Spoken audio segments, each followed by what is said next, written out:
even the good deeds that that this guy had done, she called it to question. She called into question his character, his authority, his intelligence. She questioned him thoroughly and wholly and completely.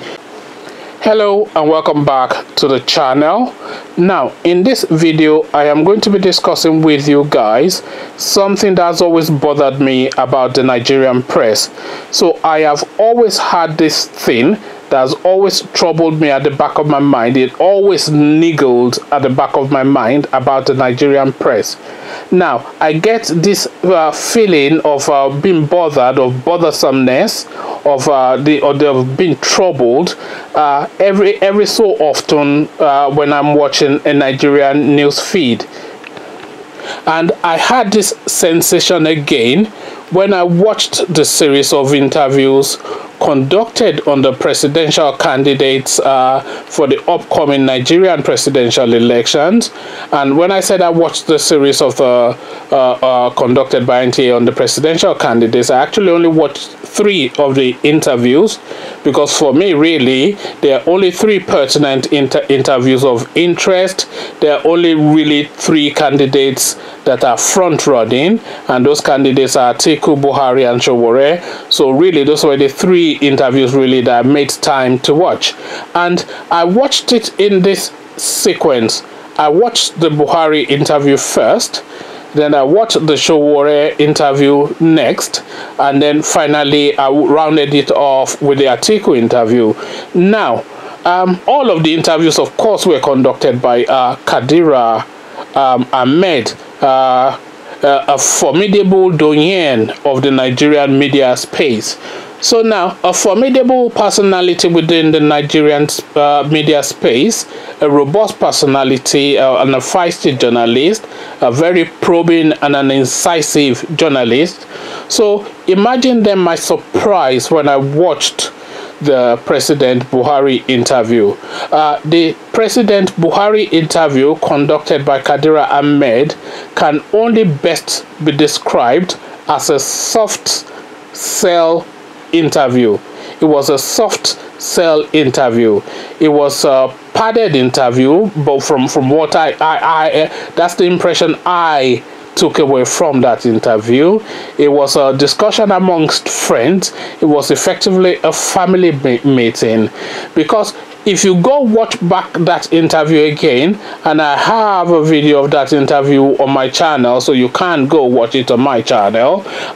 If you watch that interview again, you would see how soft-toned and placid Kadiria Ahmed was.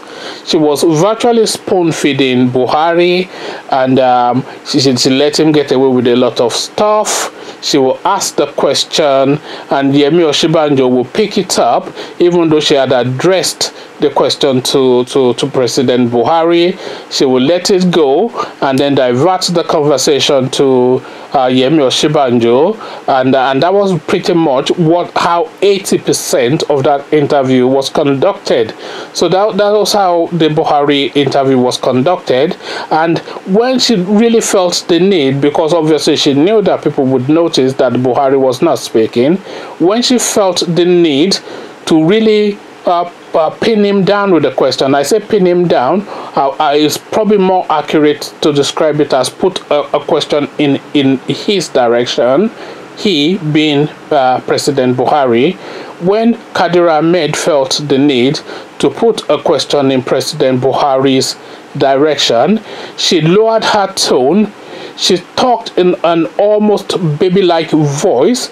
She was deliberate, she was slow in her speech pattern, and then she made the question rather as simplistic in wording as possible, as though you were talking to somebody that was either a child or slow of wit.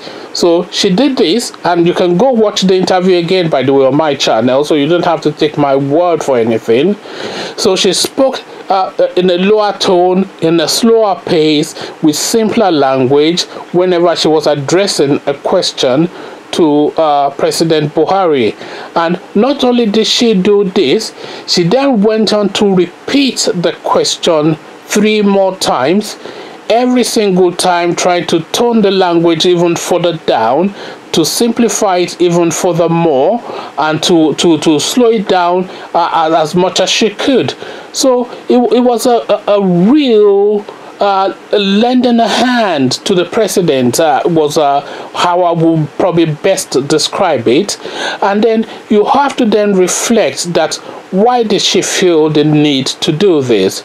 So President Buhari is vying for the position of having oversight over the lives of 200 million people.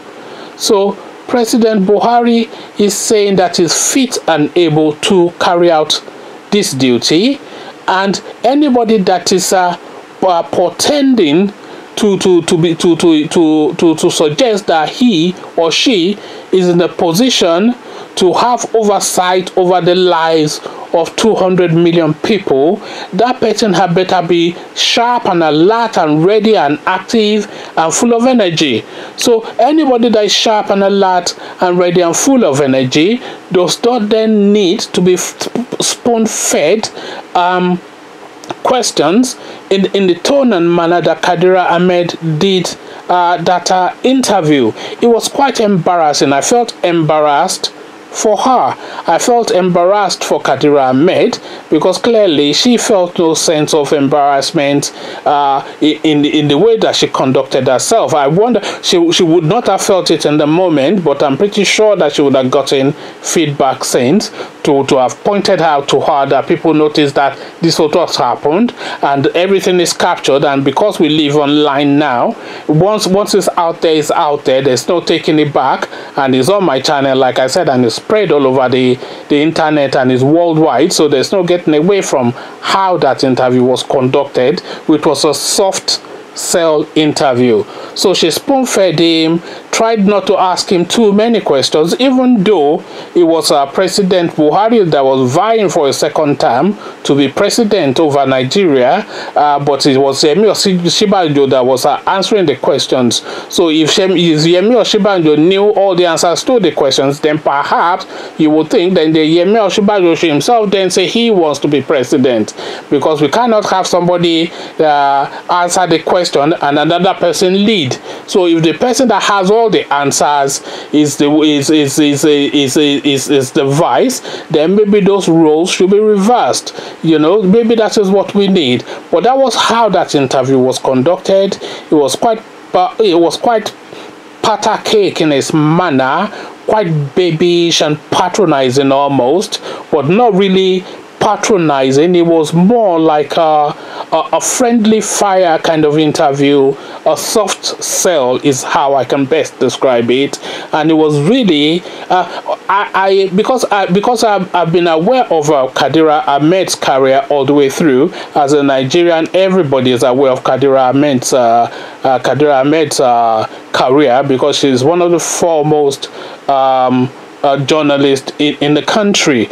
So we're all aware of her career. So and you knew how punchy and how terrier-like she can get. She's like a dog with a bone sometimes when she smells blood in these politicians, and she really goes after them, and that is what she built her reputation on, and that is why that's what we love in her, and that is what we want from her, for her to pin down these politicians and drill them down. But then when she wasn't able to do that, and she went in the complete direct opposite with the Buhari interview, something within me thought that perhaps this lady has now lost her magic. Maybe she has lost her mojo. Maybe she's lost that X factor. Maybe whatever it is that she had within her makeup that made her so sought after and admired as a leading journalist in Nigeria, maybe that magic was gone. That was the impression I got from the Buhari interview, because this is somebody that has antecedent of 4 years of ruling the country, is coming back for a second term, so you have enough materials to drill him down, but she refused to drill, or she was incapable of drilling, or she had no awareness to drill. So then obviously it was a soft sell, and she spoon-fed them all these leading questions, and then she gave them time to to give her like party political type answers. She did not really interrupt them any much. She did not put any point of orders between the questions. So she'll ask the question, they roll out their part lines, and that was how that interview was conducted. So we all thought that Kadiria had lost her magic, but then we needn't have feared, because her next interview, of course, was with Omoyele Sowore. Now, with the Omoyele Sowore interview, you would have thought Omoyele Sowore stole something from Kadiria Ahmed the way she went after him. She almost physically got up and slapped him at some point.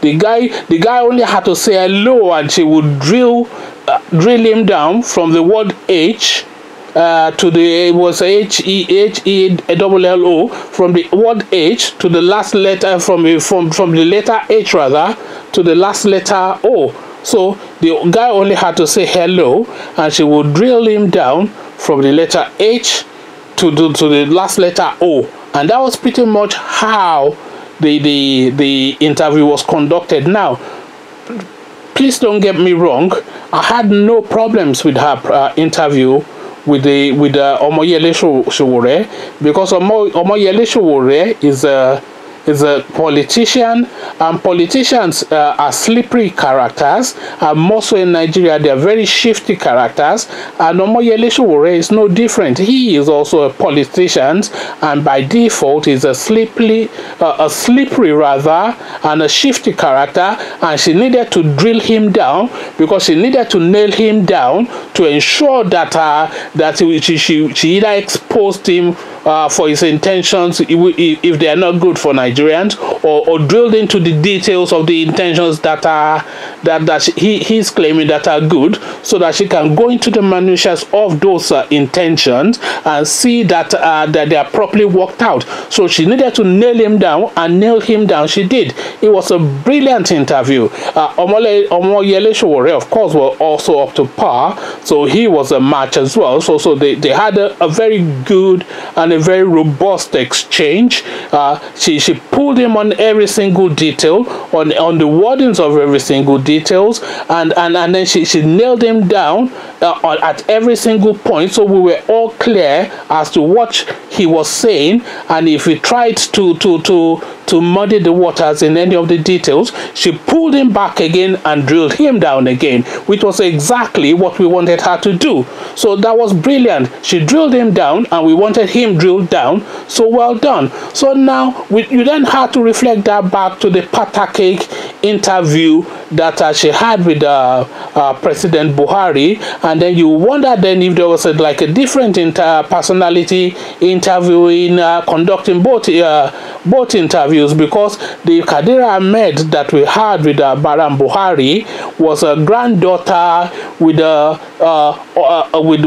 her grandfather, who was frail and ill of health, and was not in full possession of his faculties, and she needed to help him along, like help him wipe his mouth and help him put the spoon properly in his mouth, and she spoon-fed him effectively, was the interview that she did with Buhari, and a complete contrast to the interviews that she had with Sowore. So now when she had that interview with Sowore, we all saw this Kadiria that we all know and love. Then we are now trying to find which Kadiria is now the current Kadiria, because we had the soft sell with Malam Buhari, we had the hard sell with Omoyele Sowore. So then, of course, we then had reason to look forward to the Atiku interview. So when the Atiku interview came, we really needn't have had any fears.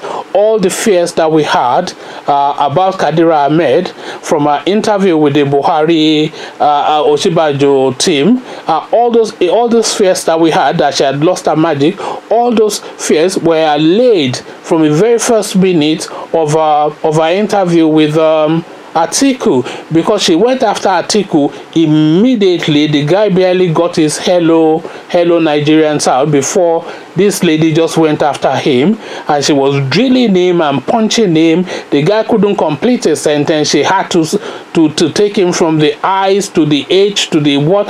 The guy actually had to physically spell out and virtually, metaphorically, but actually virtually in some sense, spell out every single detail of every intention that he had. She drilled into his character. She questioned his integrity. She looked at him from head to toe. Even the good deeds that this guy had done, she called it to question. She called into question his character, his authority, his intelligence. She questioned him thoroughly and wholly and completely. So now we now have 3 interviews conducted. One with President Buhari, which was a granddaughter with her elderly frail granddad kind of interview, like a soft sell interview. And then with the other 2 candidates contesting against Buhari, she drilled them down and nailed them down and nearly almost gunned them down, because she was that aggressive, you know. So now you're now wondering how this can be, because there has to be a consistency in the manner. And he even got to a point during the Atiku interview that she also had to flash up the point that she was asking these questions, and it might be appearing that as though she was speaking on behalf of the APC. Well, Kadiria, my dear, the reason why it would have appeared that you were speaking on behalf of the APC was because you were speaking on behalf of the APC, and all that was fleshed out in the course of these 3 interviews that we saw. You gave them a soft sell interview, your party, the APC, led by your granddad, President Buhari, and then the other candidates that came forward, you virtually held a AK-47 to their head, and you were pulling the trigger and wouldn't let go. So it was a hard kill and a soft sell. So, and all from the same person within the space of a month. So you cannot say that she had suddenly this moment of dawning where she flipped from one personality to another. So really, this is an intrinsic and implicit bias that resides within this person. I wouldn't go as far as to say money has been exchanged, because I cannot cast that kind of aspersion on this person. But if you go watch all the 3 interviews, by the way, are listed on this channel, so I would encourage you to go watch them, because the way this lady conducted herself is beyond the pale and unprofessional. But then it is not just Kadiria Ahmed. The whole of the Nigerian media seems to have a somewhat of a bias towards President Buhari and the APC party, because you see this a lot on channels television as well. So if you have an APC representative or APC spokesperson coming on any of these channels, is always a soft sell kind of exchange. They feed them leading lines. These people regurgitate all the party lines that they have rehearsed and been told from their headquarters in order to fool or to lead. They're not so much, I wouldn't say fool Nigerians. Why? I think personally they say these things to fool Nigerians, but I don't want to use those wordings. But I will instead use the wordings that they have these set party lines that they use to lead the conversation in a certain direction, and this journalist with virtually all Nigerian mainstream media feed these people all these soft sell questions for these people then to pick that up and then just regurgitate the standard party lines. You see this all the way through. So you see interviews, for instance, where a PDP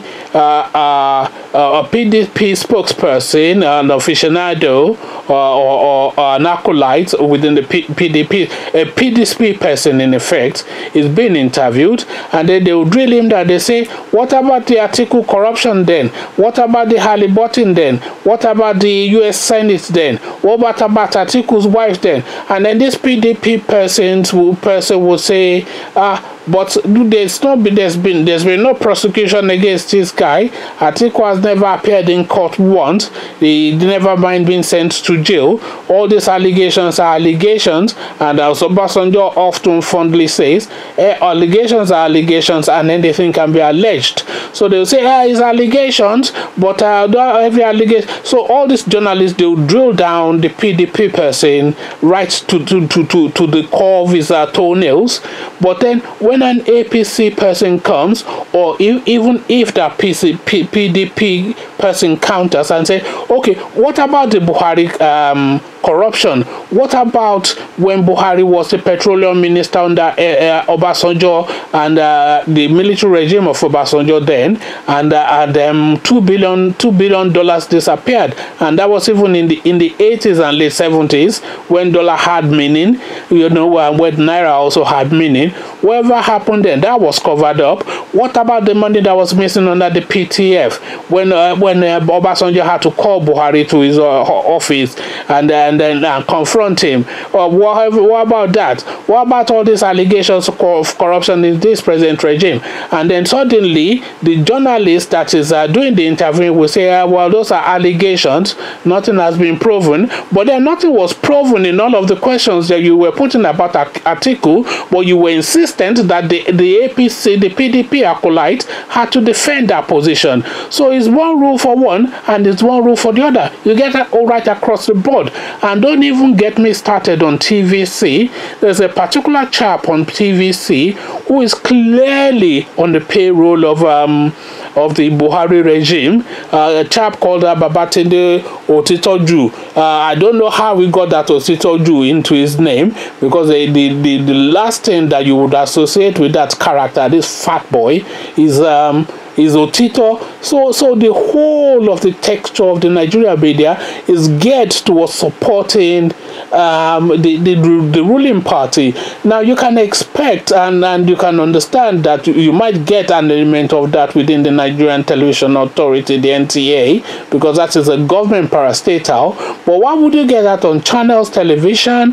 Why would you get that on TVC and on all these other outlets? The only place that you probably get the little bit of the scintilla of a grain of a truth is probably within social media, because within social media you get a lot of rubbish, but at least you get independent rubbish, and it's then left to you to sieve through to get the truth out of what is being said and what is being meant rather, and obviously that is predicated upon your understanding of the Nigerian political landscape. But really the point I wanted to make with this video is a soft sell interview methods of Kadiria Ahmed towards Buhari, and then the kill or be killed approach that she used against every other candidate that came on subsequently. So those were the takeaways that I got from those interviews, apart from obviously the details of the discussions that took place.